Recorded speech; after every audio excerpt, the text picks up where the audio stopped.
வணக்கம். இந்த வீடியோவில் ஜூலை 28ஆம் தேதிக்கு உண்டான Nifty 50 bank Nifty Sensex mid cap நிஃப்டியோட இன்ட்ராடே லெவல்ஸ் பார்க்கலாம். நிஃப்டி 50யோட டெய்லி டைம் ஃப்ரேம் எடுத்திருக்கோம். டெய்லி டைம் ஃப்ரேமில் கடந்த 2 நாளாக நமக்கு 25,230 இப்போ பார்த்திங்க அப்படின்னா ஒரு 24,830 இந்த ரேஞ்ச் வரைக்குமே 2 நாளில் கீழே இறங்கியிருக்கு. ஸோ டெய்லி டைம் ஃப்ரேமும் சரி, லோயர் டைம் ஃப்ரேமும் சரி, நமக்கு கிட்டத்தட்ட ஒரே மாதிரி ஒரு ட்ரெண்டை தான் ஃபாலோ பண்ணிகிட்ருக்கு. அது என்ன அப்படின்னா, இந்த இடத்துல ஒரு ஹை ஃபார்ம் ஆச்சு இல்லையா, இந்த ஹையை கட் பண்ணிட்டு மேலே போகலை. அதுக்கு அடுத்தது இன்னொரு ஹை ஃபார்ம் ஆகுது இங்கே. இது பார்த்திங்க அப்படின்னா ஒரு லோயர் ஹை. அதுக்கு அடுத்த ஒரு ஹை இந்த இடத்துல ஃபார்ம் ஆகுது. இது பார்த்திங்கன்னா இன்னொரு லோயர் ஹை. இப்போ அதே மாதிரி தான் இந்த இடத்துல பார்த்திங்க அப்படின்னா நமக்கு ஒரு லோ இங்கே ஃபார்ம் ஆகுது. அதுக்கு அடுத்த இன்னொரு லோயர் லோ அப்படிங்கிறது இந்த இடத்துல இருக்குது. அதுக்கு அடுத்தது இங்கே இருக்குது. அதுக்கு அடுத்தது இன்றைக்கி பார்த்திங்கன்னா இன்னொரு லோ பிரிண்ட் ஆகிருக்கு. மார்க்கெட் ஒரு ட்ரெண்டை ஃபாலோ பண்ணிட்டு போகுது அப்படின்னா அந்த மூமெண்ட்டை கெஸ் பண்ணுறது நாம் கண்டுபிடிச்சிடலாம். ஆனால் இதுவே ஒரு குறிப்பிட்ட ரேஞ்சுக்குள்ளே போய்கிட்டுருக்கு அப்படிங்கிற மாதிரி இருந்தாலும் கண்டுபிடிக்கலாம். ஆனால் நமக்கு ட்ரேடிங் ஆப்பர்ச்சுனிட்டி அப்படிங்கிறது கிடைக்குமா அப்படின்னு கேட்டிங்க அப்படின்னா டவுட்டு தான். ஸோ இதில் நமக்கு நிஃப்டி 50யோ அல்லது நீங்கள் எந்த விதமான ஒரு ட்ரேடாக இருந்தாலும் சரி, எந்த விதமான இதாக இருந்தாலும் சரி, ட்ரேடிங் சொல்லி வரும்போது நீங்கள் முக்கியமாக பார்க்க வேண்டிய ஒரு விஷயம், மார்க்கெட் மூவ் ஆகுதா அப்படிங்கிறது ஃபஸ்ட்டு நீங்கள் பார்க்கணும். இப்போ மார்க்கெட் டவுன் சைடு மூவ் ஆகிட்டுருக்கு. நெக்ஸ்ட்டு லோயர் லோ அப்படிங்கிற மாதிரி ஃபார்ம் ஆகுதா அப்படிங்கிறது நம்ம ரெண்டாவதாக பார்க்கணும். ஸோ இந்த இடத்துல ஒரு ஹை ஃபார்ம் ஆகிருக்கு, இந்த இடத்துல ஒரு லோ ஃபார்ம் ஆகிருக்கு. இந்த லோவுக்கு இன்னொரு லோ நமக்கு ஃபார்ம் ஆகுதா அப்படின்னு நாம் பார்க்கணும். ஸோ இந்த ரேஞ்ச் சாட்டிஸ்ஃபை ஆகுது. இதே மாதிரி தான் லோயர் ஹை அப்படிங்கிற மாதிரி ஃபார்ம் ஆகுதா அப்படின்னு பார்க்கணும். அதையும் நீங்கள் பார்த்து வச்சுக்கணும். ஸோ இப்படி நீங்கள் பார்க்க ஆரம்பிச்சிட்டிங்க அப்படின்னா ட்ரெண்டு எப்படி போகுது அப்படின்ட்டு உங்களால் ஐடென்டிஃபை பண்ண முடியும். ஸோ ட்ரெண்டை ஐடென்டிஃபை பண்ணிட்டீங்க அப்படின்னா நெக்ஸ்ட் ப்ராபபிலிட்டி ஆஃப் மூமெண்ட் அப்படிங்கிறது எந்த அளவுக்கு மேலே ஏறும், எந்த அளவுக்கு கீழே இறங்கும் அப்படிங்கிறத நாம் ஐடென்டிஃபை பண்ணிடலாம். ஸோ அடுத்தது பார்த்திங்க அப்படின்னா நிஃப்டி 50யோட 1 ஹவர் டைம் ஃப்ரேம் எடுத்திருக்கோம். இந்த 1 ஹவர் டைம் ஃப்ரேமில் நமக்கு நிஃப்டி 50 இந்த சேனலுக்குள்ளே ட்ரேட் ஆகிட்டுருக்கு. ஸோ இந்த இடத்துல நமக்கு ஒரு ரெசிஸ்டன்ஸ்லாம் ஃபேஸ் பண்ணிகிட்டு இருந்த மாதிரி இருந்தது. இந்த இடத்துலேருந்து இந்த இடம் வரைக்கும் கீழே இறங்குச்சு. அகைன் சின்னதாக புட் பேக், அகைன் கீழே இறங்கிட்டு அகைன் இந்த இடத்துல வரைக்கும் ஒரு ட்ரெண்ட் போயிட்டு அகைன் கீழே இறங்கியிருக்கு ஒரு 2 நாளாக. இப்போ இந்த சேனல் படி நிஃப்டி 50 கன்ஃபார்மாக ட்ரேட் ஆகும் அப்படிங்கிற மாதிரி இருந்துச்சு அப்படின்னா அகைன் நிஃப்டி 50 இந்த சேனலோட ரெசன்ஸ் ஏரியா இருக்குது இல்லையா, அந்த ஏரியா வரைக்கும் இப்படி மூவ் ஆகிறதுக்கு வாய்ப்புகள் இருக்குது. ப்ராபபிலிட்டி ஆஃப் மூவ்மெண்ட் அப்படிங்கிறத நான் சொல்ல வரேன். இங்கேருந்து கன்ஃபார்மாக இப்படி இங்கேருந்து போயிடும் அப்படின்னு நான் சொல்ல வரல. ப்ராபபிலிட்டி ஆஃப் மூவ்மெண்ட் அப்படின்னு நான் சொல்ல வரேன். ஏன்னா ட்ரேடிங்கை பொறுத்த வரைக்கும் கன்ஃபர்மேஷன் அப்படிங்கிறது வாய்ப்பே கிடையாது. ப்ராபபிலிட்டி ஆஃப் மூவ்மெண்ட் அப்படிங்கிறது தான் வாய்ப்பு. அதை பேஸ் பண்ணி தான் நாம் ஒரு ட்ரேடே எடுக்க முடியும். அதில் தான் நம்மளால் ஒரு ஸ்டாப் லாஸ் போட்டுக்கிட்டு ஒரு ட்ரேட் நம்ம இனிஷியேட் பண்ணுறோம். கன்ஃபார்மாக இப்படி தான் போகும் அப்படின்ட்டு யாராலையும் சொல்ல முடியாது. இப்படி போகலாம் அப்படிங்கிற மாதிரி தான் நம்மளால் ஒரு அனாலிசிஸ் பண்ண முடியும். ஏன்னா மார்க்கெட்டில் நாம் மட்டுமே ட்ரேட் எடுக்கிறது கிடையாது. அதே மாதிரி மார்க்கெட்டில் எல்லாருமே இன்ட்ராடே ட்ரேடர்ஸும் கிடையாது.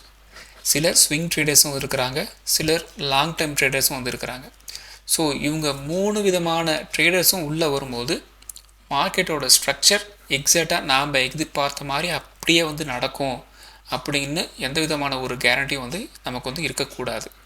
ஸோ அதனால தான் நாம் கெஸ் பண்ணுற சில விஷயங்கள் மார்க்கெட்டில் பெருசாக நடக்க மாட்டேங்குது. அதுக்கு நாம் என்ன பண்ணணும் அப்படின்னா மார்க்கெட் எப்படி மூவ் ஆகுதோ அதுக்கேற்ற மாதிரி நம்மளோட ட்ரேடிங் ஸ்ட்ராட்டஜி நம்ம அப்பப்போ மாற்றிக்கணும்.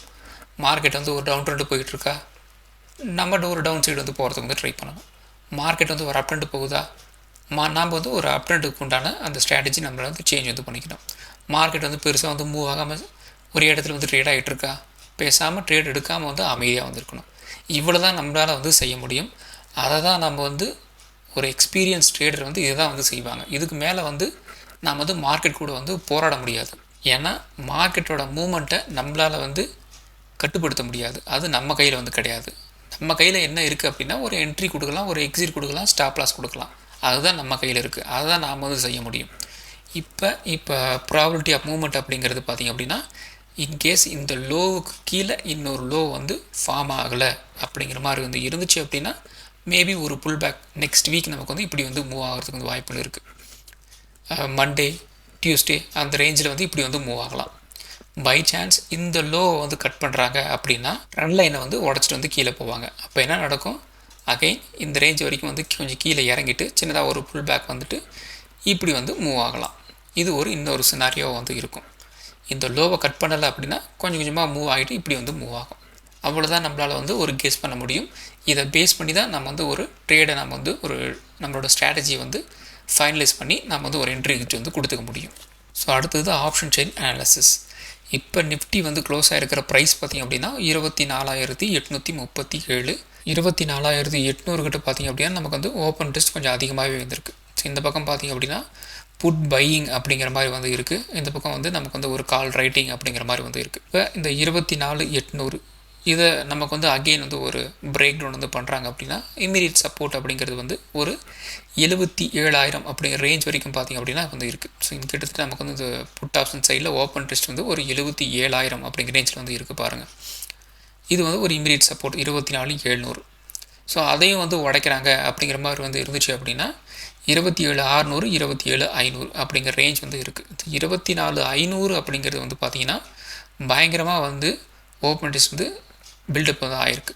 ஸோ 86,000 ரேஞ்சில் வந்து ஓப்பன் டெஸ்ட் வந்து இருக்குது. இந்த இடத்துல வந்து பார்த்துங்க, மண்டே டியூஸ்டே அப்படிங்கிற ரேஞ்ச் வந்து அகெயின் இந்த டவுன் சைடு வந்து கண்டினியூ ஆகுது அப்படின்னா 2 நாளுக்கு உண்டான அந்த ரேஞ்ச் அப்படிங்கிறது வந்து 24,800 24,500, ஒரு 300 பாயிண்ட் மூவ்மெண்ட் அப்படிங்கிறது வந்து டவுன் சைடு வந்து இருக்கலாம் அப்படிங்கிற மாதிரி நம்மளால் ஒரு கெஸ் ஒர்க் வந்து பண்ண முடியுது. நெக்ஸ்ட்டு அதே இன்கேஸ் நமக்கு வந்து புல் பேக் நம்ம வந்து சொன்னோம் இல்லையா, அந்த புல் பேக் அப்படிங்கிற ரேஞ்ச் வந்து எது வரைக்கும் வரலாம் அப்படிங்கிற மாதிரி நம்ம வந்து பார்க்கணும். அதிகப்படியான ஒரு ஓப்பன் டெஸ்ட் அப்படிங்கிறது வந்து எந்த ஏரியாவில் இருக்குது, 25,000, 25,100 இந்த ரேஞ்சில் பார்த்திங்கன்னா நமக்கு வந்து ஓப்பன் டெஸ்ட் கொஞ்சம் அதிகமாகவே வந்திருக்கு. இதில் பார்த்திங்க அப்படின்னா 25,000ல் 2 லட்சம் ஓப்பன் டெஸ்ட் வந்து இருக்குது. அதே மாதிரி வந்து 25,100, 1,26,000 ஓப்பன் டெஸ்ட் வந்து இருக்குது. இந்த 1,70,70,000 25,200 வந்து இருக்குது. இருந்தாலும் இந்த 2 இடமே நமக்கு வந்து அதிகப்படியான ஒரு ஓப்பன் டெஸ்ட் வந்து இருக்குது. அப்போ இதெல்லாம் வந்து உடைச்சா மட்டும்தான் 25,200 அப்படிங்கிற ரேஞ்சை நம்ம வந்து ஒரு யோசிக்கவே முடியும். அப்போ 25,000, 25,100 இது வந்து மண்டே அண்ட் டியூஸ்டே இந்த 2 டேக்கு உண்டான ஒரு ரேஞ்சஸாக வந்து இருக்கிறதுக்கு வந்து வாய்ப்புகள் இருக்குது. நமக்கு இன்பிட்வீன் கேப்பில் 2 நாள் கேப் இருக்குது. அந்த 2 நாள் கேப்பில் நிறைய பாசிட்டிவ் நியூஸ் வரலாம், நிறைய நெகட்டிவ் நியூஸ் வரலாம், அல்லது எந்த விதமான மார்க்கெட்டுக்கு சம்மந்தம் இல்லாமல் இல்லை சம்மந்தப்படுற மாதிரி வந்து எந்த விதமான ஒரு நியூஸும் வந்து கிடைக்காம கூட வந்திருக்கலாம். ஸோ அதனால் இந்த ரேஞ்சஸை நம்ம வந்து பார்த்து வச்சுக்கணும். நமக்கு ஒரு பாசிட்டிவ் நியூஸ் வருது, ஒரு நெகட்டிவ் நியூஸ் வருது அப்படின்னா இந்த நம்பர்ஸில் இன்னும் கொஞ்சம் மாற்றம் வந்துடலாம். இன்னும் ஒரு 100 பாயிண்ட் எக்ஸ்ட்ரா கிடைக்கலாம், 200 பாயிண்ட் எக்ஸ்ட்ரா வந்து கிடைக்கலாம். ஆனால் டெக்னிக்கலாக இப்போதைக்கு நமக்கு கிடச்சிருக்கிற நம்பர் அப்படிங்கிறது அப்சைடில் ஒரு 25,000, 25,100 அப்படிங்கிற ரேஞ்ச் வந்து அப்சைடு வந்து இருக்குது. அதே மாதிரி டவுன் சைடு மேக்ஸிமம் ஒரு 24,000, 24,500 வரைக்கும் வந்து இருக்கிறதுக்கு வந்து வாய்ப்புகள் இருக்குது. ஸோ அடுத்தது பார்த்திங்க அப்படின்னா நிஃப்டி 50. ஸோ நிஃப்டி 50ல் நம்ம வந்து இந்த 5 மினிட் சார்ட்டில் நம்ம பர்சனல் சார்ட்டில் வந்து சொன்னது தான் நமக்கு வந்து ஒரு லோயர் லோ அப்படிங்கிறது வந்து ஃபார்ம் ஆகிட்டுருக்கு அப்படின்னு சொன்னோம். நேற்று வீடியோவில் வந்து சொல்லியிருந்தோம். ஸோ அதோட கண்டினியூஷன் அப்படியே வந்து இன்றைக்கி வந்து நடந்துகிட்ருக்கு. ஸோ இன்றைக்கி பார்த்திங்க அப்படின்னா பெருசாக வந்து ஒரு புல் பேக் அப்படிங்கிறது கூட வந்து நடக்கலை. பயங்கரமான ஒரு செல்லிங் தான் வந்து போயிருக்கு.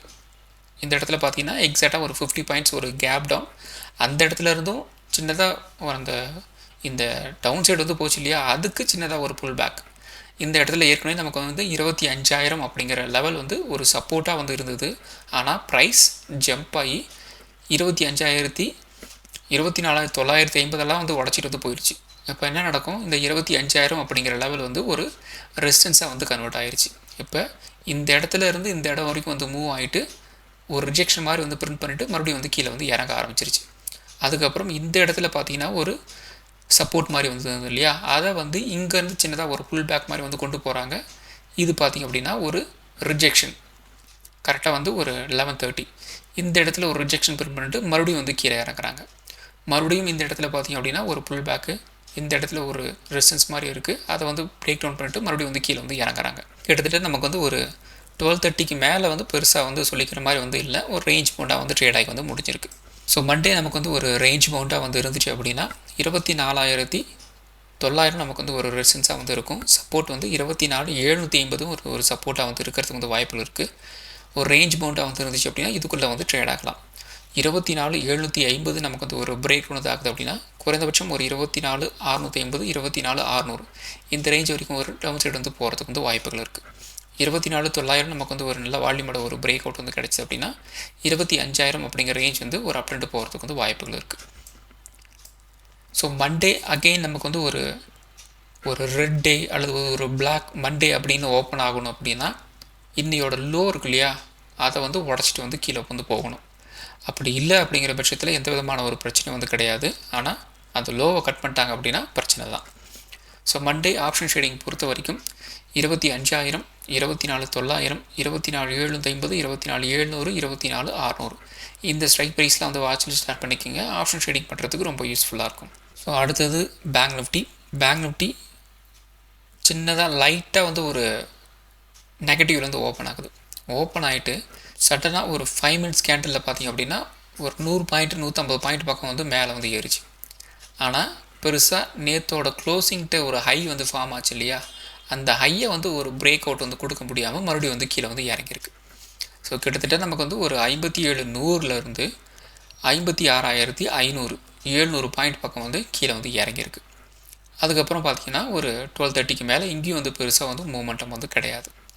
ஸோ நிஃப்டியை கம்பேர் பண்ணும்போது பேங்க் நிஃப்டி பயங்கரமான ஒரு மூமெண்ட் நமக்கு வந்து டவுன் சைடு வந்து கிடச்சிருக்கு. ஸோ மண்டே நமக்கு வந்து ஒரு ரேஞ்ச் பவுண்டாக வந்து இருந்துச்சு அப்படின்னா 56,700 நமக்கு வந்து ஒரு ரெசிஸ்டன்ஸாக வந்து இருக்கும். சப்போர்ட் வந்து 56,400 வந்து இருக்கிறதுக்கு வந்து வாய்ப்புகள் இருக்குது. இந்த 56,400 நல்ல வால்யூமோட ஒரு பிரேக் டவுன் வந்து ஆயிடுச்சு அப்படின்னா குறைந்தபட்சம் ஒரு 56,200 வரைக்கும் வந்து கீழே இறங்கலாம். 56,700 நல்ல வால்யூமோட ஒரு பிரேக் அவுட் வந்து ஆச்சு அப்படின்னா ஒரு 56,900 இந்த ரேஞ்ச் வரைக்கும் ஒரு அப் ட்ரெண்ட் போகிறதுக்கு வந்து வாய்ப்புகள் இருக்குது. ஸோ ஆப்ஷன் ட்ரேடிங் பொறுத்த வரைக்கும் 57,000 56,700 56,400 56,200 56,000 இந்த ஸ்ட்ரைக் ப்ரைஸில் வந்து வாட்ச் லிஸ்ட் ஆட் பண்ணிக்கோங்க. ஆப்ஷன் ட்ரேடிங் பண்ணுறதுக்கு ரொம்ப யூஸ்ஃபுல்லாக இருக்கும். ஸோ அடுத்தது சென்செக்ஸ். ஸோ சென்செக்ஸும் பார்த்திங்க அப்படின்னா நிஃப்டி மாதிரி தான் வந்து ஒரு நல்ல ஒரு கேப் டவுன், அதுக்கப்புறம் பார்த்திங்க அப்படின்னா சின்னதாக ஒரு புல் பேக் மாதிரி வந்து போயிட்டு அகெயின் வந்து கீழே வந்து இறங்கிருச்சு. ஸோ மண்டே நமக்கு வந்து ஒரு ரேஞ்ச் பவுண்டாக வந்து இருந்துச்சு அப்படின்னா 81,600 நமக்கு வந்து ஒரு ரெசிஸ்டன்ஸாக வந்து இருக்கும். சப்போர்ட் வந்து ஒரு 81,200 வந்து இருக்கிறதுக்கு வந்து வாய்ப்புகள் இருக்குது. இந்த 81,600 நமக்கு வந்து ஒரு பிரேக் அவுட் வந்து கிடைச்சது அப்படின்னா ஒரு 82,000 வரைக்கும் வந்து போகிறதுக்கு வந்து வாய்ப்புகள் இருக்குது. இந்த 81,200 நமக்கு வந்து ஒரு பிரேக் அவுட் ஆயிடுச்சு அப்படின்னா ஒரு 80,800 வரைக்கும் வந்து கீழே இறங்குறதுக்கு வந்து வாய்ப்புகள் இருக்குது. ஸோ ஆப்ஷன் ட்ரேடிங் பொறுத்த வரைக்கும் 82,000 81,600 81,200 81,000 80,800 இந்த ஸ்ட்ரைக் ப்ரைஸில் வந்து வாட்ச் லிஸ்ட் ஷேர் பண்ணிக்கோங்க. ஆப்ஷன் ட்ரேடிங் பண்ணுறதுக்கு ரொம்ப யூஸ்ஃபுல்லாக இருக்கும். ஸோ அடுத்தது பார்த்திங்க அப்படின்னா mid cap Nifty. So mid cap Nifty ஓரளவுக்கு வந்து ஹோல்டு வந்து பண்ணிகிட்டு இருந்தாங்க. 10 மணி வரைக்குமே வந்து ஓரளவுக்கு வந்து ஹோல்டு வந்து பண்ணிகிட்டு இருந்தாங்க. அதுக்கப்புறம் பெரிய அந்த பேங்க் நிஃப்டியெலாம் வந்து கீழே இறங்க ஆரம்பித்ததுமே இதுவும் வந்து கீழே இறங்க ஆரம்பிச்சிருச்சு. ஸோ நமக்கு வந்து பார்த்திங்க அப்படின்னா இந்த ஒரு 13,050 ஒரு சப்போர்ட்டாக வந்து ஹோல்ட் ஆச்சு. அதை உடச்சதுக்கப்புறம் சடனாக நமக்கு வந்து 12,950 வந்து டச் பண்ணி லாஸ்ட்டில் க்ளோசிங் பார்த்திங்க அப்படின்னா ஒரு 12,900 வரைக்கும்லாம் வந்து வந்துட்டாங்க. ஸோ மண்டே நமக்கு வந்து ஒரு ரேஞ்ச் பவுண்டாக வந்து இருந்துச்சு அப்படின்னா 13,000 நமக்கு வந்து ஒரு ரெசிஸ்டன்ஸ் வந்து இருக்கும். சப்போர்ட் பார்த்திங்க அப்படின்னா ஒரு 12,900 வந்து இருக்கிறதுக்கு வந்து வாய்ப்புகள் இருக்குது. இந்த 12,900 நமக்கு வந்து ஒரு பிரேக் வந்து ஆயிடுச்சு அப்படின்னா ஒரு 12,800 வரைக்கும் வந்து கீழே இறங்குறதுக்கு வந்து வாய்ப்புகள் இருக்குது. 13,000 நமக்கு வந்து ஒரு பிரேக் அவுட் வந்து கிடைச்சு அப்படின்னா ஒரு 1,300 ஒரு அப் ட்ரெண்ட் போகிறதுக்கு வந்து வாய்ப்புகள் இருக்குது. ஸோ ஆப்ஷன் ட்ரேடிங் பொறுத்த வரைக்கும் 13,200 13,100 13,000 12,900 12,800 12,700 இந்த ஸ்ட்ரைக் ப்ரைஸில் வந்து வாட்ச் லிஸ்ட் ஸ்டார்ட் பண்ணிக்கோங்க. ஆப்ஷன் ட்ரேடிங் பண்ணுறதுக்கு ரொம்ப யூஸ்ஃபுல்லாக இருக்கும். ஸோ இந்த வீடியோ ஒரு எஜுகேஷன் பர்பஸ் வீடியோ மட்டும்தான். பை பண்ணுறதுக்கோ செல் பண்ணுறதுக்கோ ரெக்கமெண்டேஷன் வீடியோ கிடையாது. இந்த வீடியோ பிடிச்சிருக்கும் லைக் பண்ணுங்கள், உங்கள் ஃப்ரெண்ட்ஸுக்கும் வந்து ஷேர் பண்ணுங்கள். மற்றும் ஒரு வீடியோவில் வந்து சந்திக்கலாம். நன்றி, வணக்கம்.